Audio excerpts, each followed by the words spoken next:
Fala galerinha, tudo beleza, gente? Estamos começando aqui o primeiro episódio do nosso novo programa Química Faz Sentido. Aqui eu vou te ensinar química de uma forma que faz sentido para você. Eu não precisava explicar isso, o nome já falava por si só, mas eu gosto de explicar coisas óbvias. Por isso que eu ensino química. Brincadeira aí, Matheus. E você vai aprender química de uma forma que faz sentido para você. Isso vai te ajudar a acertar no mínimo 80% das questões de química do Enem, de forma mais leve, mais ligeira e te levando mais longe.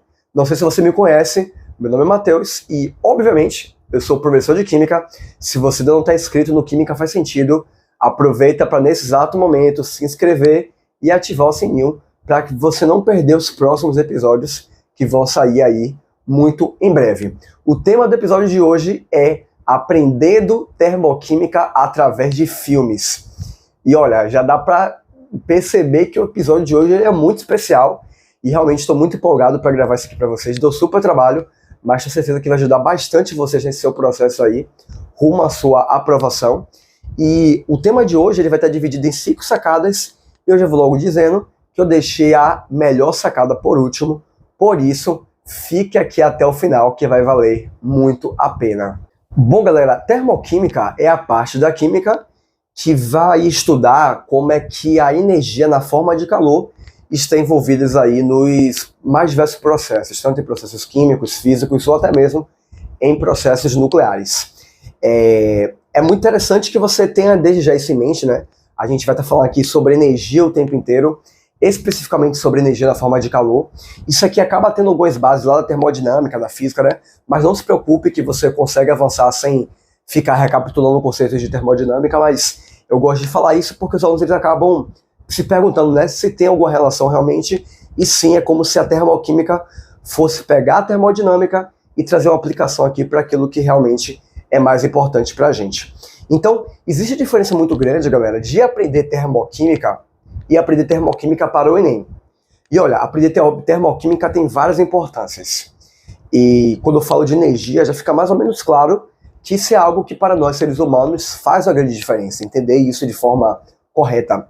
Mas aqui eu quero falar sobre aprender termoquímica para o Enem.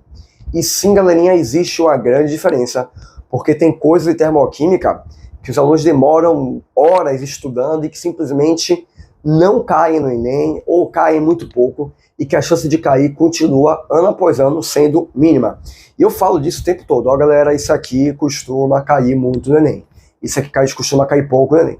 E vai no ano seguinte, aquele padrão ele vai se repetindo. No ano seguinte, o padrão continua se repetindo. Então, é importante te deixar claro que o meu objetivo aqui hoje é trazer a termoquímica de uma forma mais leve, mais ligeira, que te leve mais longe, focado naquilo que realmente é importante para o Enem. Prof, se eu não sei nada de termoquímica? Bom, para falar a verdade, é interessante que você chegue nesse vídeo tendo uma noção básica de termoquímica. Prof, se eu não tiver nenhuma noção de termoquímica, dá para eu continuar no vídeo? Dá, mas faz mais sentido por alguns motivos que você primeiro tenha uma noção de termoquímica para você depois assistir esse vídeo. Isso vai ajudar bastante a sua aprendizagem lá ser mais significativa, porque afinal de contas meu objetivo aqui é fazer você aprender. Então, o que eu quero dizer para você é o seguinte, eu vou deixar aqui um card de um vídeo que eu gravei tem alguns poucos dias, falando sobre o básico da termoquímica, falando que realmente cai no Enem, para que você tenha uma visão geral do assunto. Existem alguns outros vídeos aqui no canal explicando termoquímica, e o meu objetivo é que o meu conselho é que se você nunca viu nada de termoquímica, primeiro vá para esse vídeo e depois volte para aqui, para realmente saber, conseguir ter condições, né, de assimilar o que for melhor aí, o que é o mais importante para você realmente aprender termoquímica. E não fique preocupado, esse vídeo ele não vai ter nenhum tipo de spoiler, então se por acaso você não assistiu o filme que eu vou falar, que eu ainda não disse qual era, mas que na thumb eu devo ter colocado, não se preocupe que se você não viu o filme ainda, isso aqui não vai ter nenhum tipo de spoiler, então pode assistir sem nenhuma preocupação, tá bom? Então, galerinha, olha só, o que a gente vai ver aqui?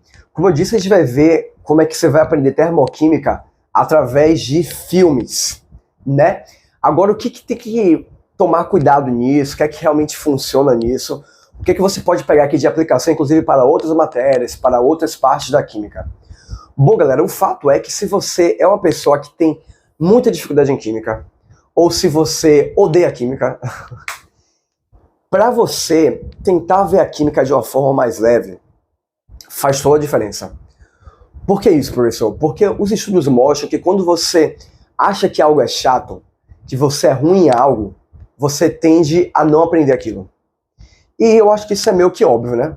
Se eu digo, eu odeio química, eu odeio química, eu odeio química, adivinha o que acontece? Você não aprende química. E você começa a pensar que a química também te odeia. É meio que uma relação mútua. Então, é interessante que em matérias como essa, como química, né? Você que quer fazer medicina, sabe que química tem um peso maior para a sua aprovação, né? Química, física, biologia. Então, o que eu digo para você?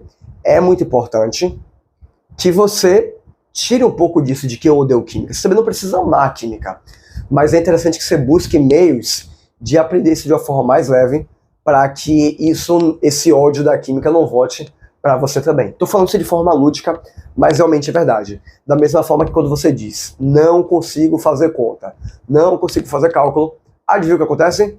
Você faz a questão de cálculo e erra. Então não é questão de energia ou de karma, é meio como o seu cérebro se comporta a partir daquela informação que você acabou de mandar para ele.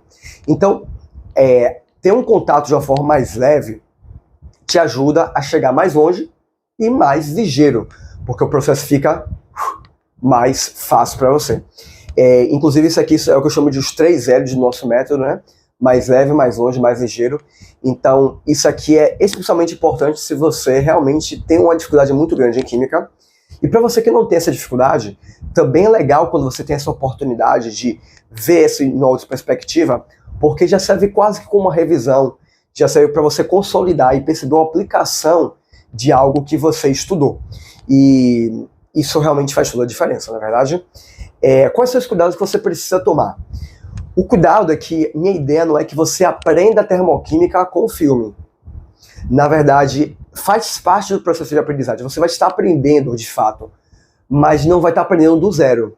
Ou seja, o seu primeiro contato com isso, com o controle de termoquímica, tem que ser através de uma aula.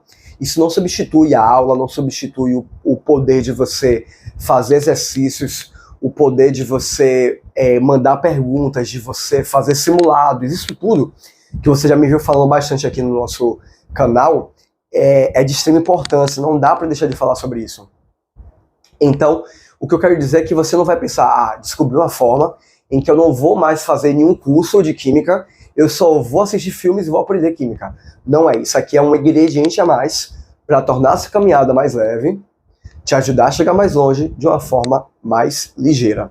Então, os 3 L's, eles têm essa definição, e precisa ficar muito claro que aqui a gente não está falando de você, a partir de agora, deixar de assistir aulas de química ou deixar de fazer questões de química, porque é aquilo lá que faz a sua aprovação acontecer.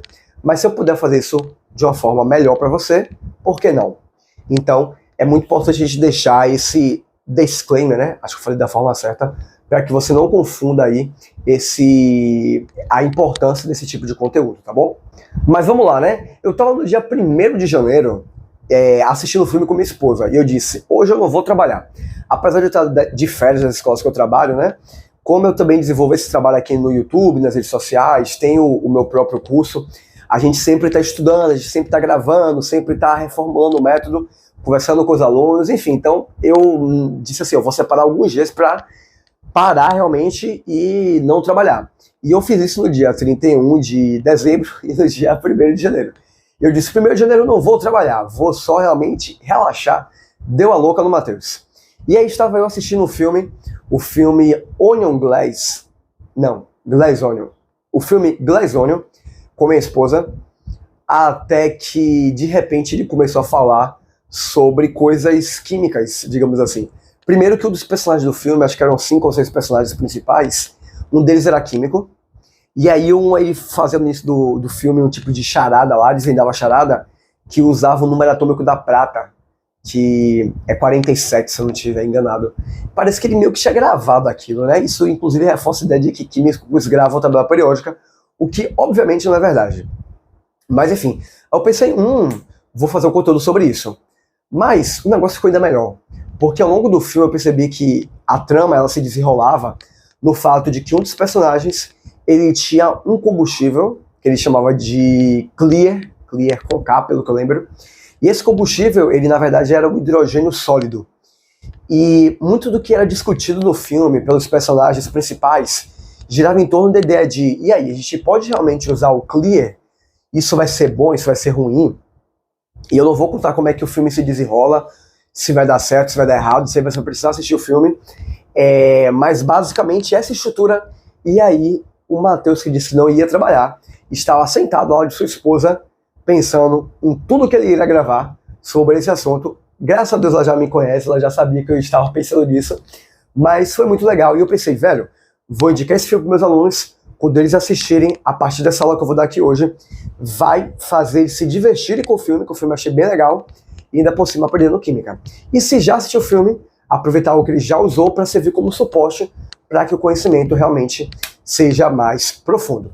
Então eu disse que seriam 5 sacadas aqui sobre essa ideia do uso do gás hidrogênio, que tem tudo a ver aí, né? Já que estamos falando do uso dele como combustível, com a termoquímica, e aqui a gente vai comentar quais são realmente essas 5 sacadas. A primeira sacada aqui, galerinha, não posso deixar de falar, diz respeito a questões aí ambientais. Questões ambientais. Galera, questões de termoquímica, elas trazem preocupação muito grande no Enem sobre o uso daquele combustível poder trazer algum problema para o meio ambiente. Né, a gente fala muito sobre isso, né, sobre aquecimento global, efeito estufa e assim por diante.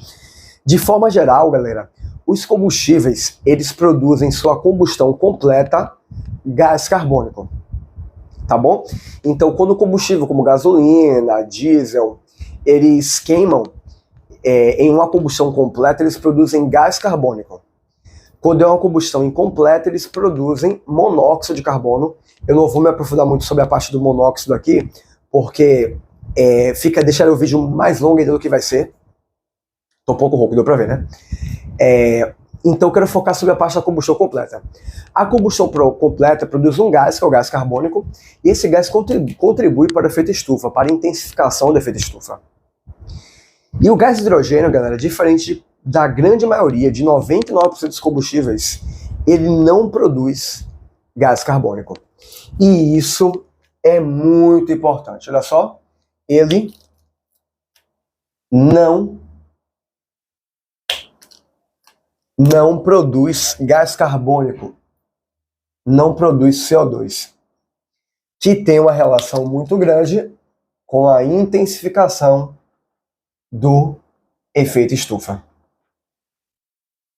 Ou seja, em termos ambientais, o gás hidrogênio, ele é bom para um caramba, tá bom? Ele é bom para caramba, porque vai ser um combustível que não tem essa preocupação com a poluição. Existe uma segunda vantagem, galera, sobre o gás hidrogênio. E então, assim, quando o filme traz à tona essa questão de usar gás hidrogênio, isso é uma discussão real sobre realmente o uso desse combustível, já que ele tem algumas vantagens, começando pela sua não produção de gás hidrogênio. Existe uma segunda vantagem muito importante. O gás hidrogênio, olha só, o gás hidrogênio não depende do petróleo. Não depende do petróleo. É um fato, galerinha, que o petróleo vai acabar. Existe um movimento já hoje no mundo todo, isso eu diria que especialmente na União Europeia, com o objetivo de parar de usar definitivamente combustíveis fósseis, combustíveis derivados da gasolina, por exemplo, ou desculpa, do petróleo, por exemplo, ou gás natural. Então, o hidrogênio, ele não entra nessa preocupação, porque ele não precisa, você não obtém a partir do petróleo como outros combustíveis. O mais surpreendente, galera, sabe o que? Eu chegar mais perto aqui, ó. O gás hidrogênio, ele é obtido através da água.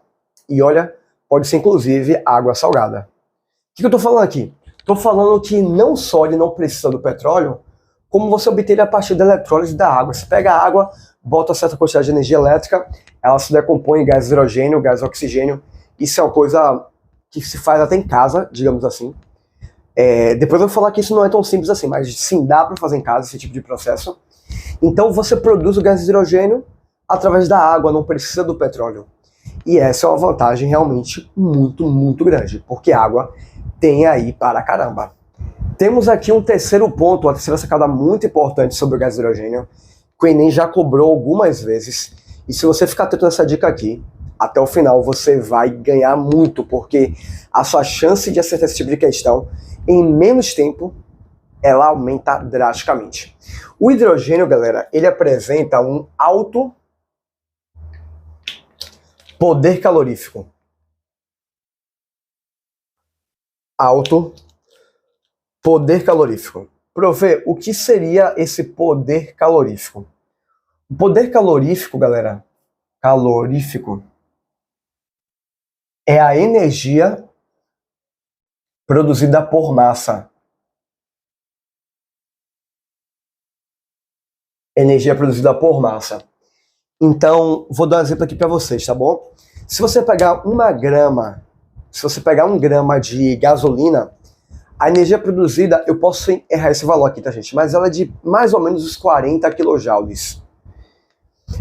Quando eu falo de 1 grama de hidrogênio, a energia produzida é de, sei lá, 120 kJ. Então a diferença é realmente muito grande. Ou seja, quando você pega uma mesma massa de hidrogênio e uma mesma massa de um outro combustível e compara, ou seja, compara o poder calorífico, a energia produzida por uma mesma massa, vocês vão ver que o hidrogênio ele produz energia muito, muito, muito maior. Para você, em questões desse tipo no Enem, né, o Enem já cobrou isso pelo menos umas 2 vezes, eu diria que talvez até mais, 2, eu tenho certeza, sobre o gás de hidrogênio. O gás de hidrogênio era a resposta, né? Qual o hidrogênio, qual o combustível produz maior energia por massa? Normalmente você precisa fazer algumas contas, algumas conversões. Basicamente é uma conversão em que você relaciona normalmente a energia que ele vai dar, que vai ser a energia por mol. Então ele vai falar qual a energia produzida para cada mol de combustível e você vai ter que relacionar com a energia produzida por massa. E aí essa relação, galera, de energia por mol e energia por massa, você faz utilizando a massa molar, tá bom? Ele vai te dar energia por mol, pede energia por massa, você relaciona usando a massa molar. Só que quando o Enem cobra esse tipo de questão, normalmente aquele que tem maior poder calorífico é o gás de hidrogênio.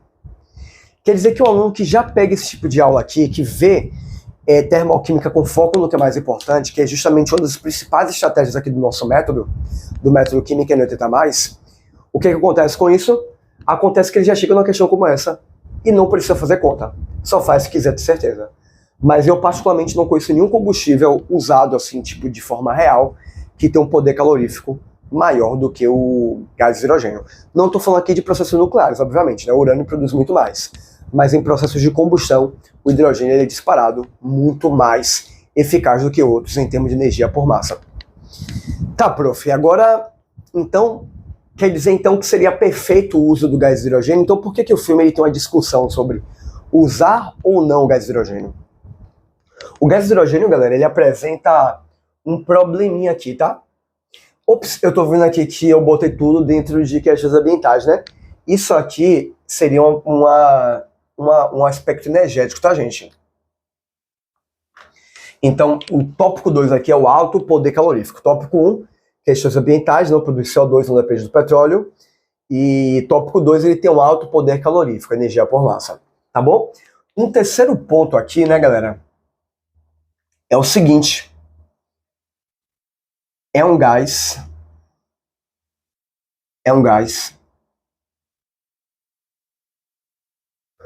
muito, muito, muito inflamável.